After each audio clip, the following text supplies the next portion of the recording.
Welcome to Biz Wire. I'm Joseph Nordstrom in Beijing. China is home to 16 of the world's 20 most polluted cities, in large part due to reliance on coal-fired power plants to produce electricity. To help clear up the toxic smog often enveloping China's cities, the country is spending billions of dollars on investments in solar, wind, and hydroelectric production, as well as natural gas infrastructure. China currently creates about 5% of its electricity from natural gas, with plans to double this to 10% by 2020 as it slowly moves away from coal-fired power. China has natural gas reserves of its own, which a U.S. geological study says could be the world's largest, but are trapped in difficult-to-extract areas. China doesn't have the technology yet to tap its own resources, as much of its gas is in dry, mountainous areas that are prone to earthquakes and mudslides. Domestic production is ramping up as China's National Energy Administration says that gas output is set to rise 12% this year, though this won't be nearly enough to satisfy demand.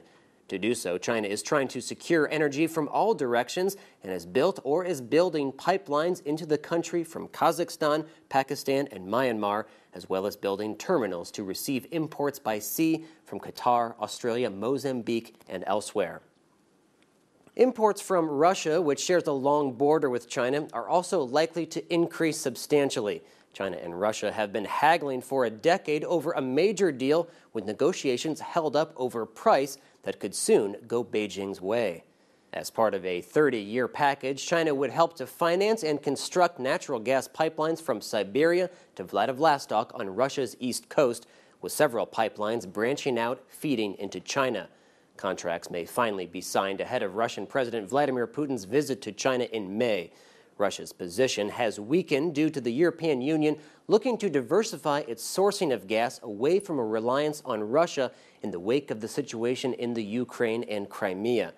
The proposed Siberian-China pipeline could be completed by 2018 and would send to China about a quarter of what Russia currently sells to Europe, its main customer.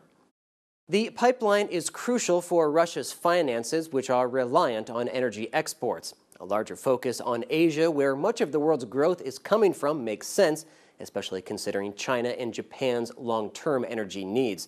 Russia has been building closer ties with Asia for years, but the explosive situation on Ukraine's eastern border may help to speed up the process. You're watching Biz Wire on the Blue Ocean Network, China's first and only privately owned English-language broadcast media. Our full episode can be seen on our website, BONTV/biz-wire. Let's turn now to Neil Jones for a quick look at a few stories that are buzzing through the markets.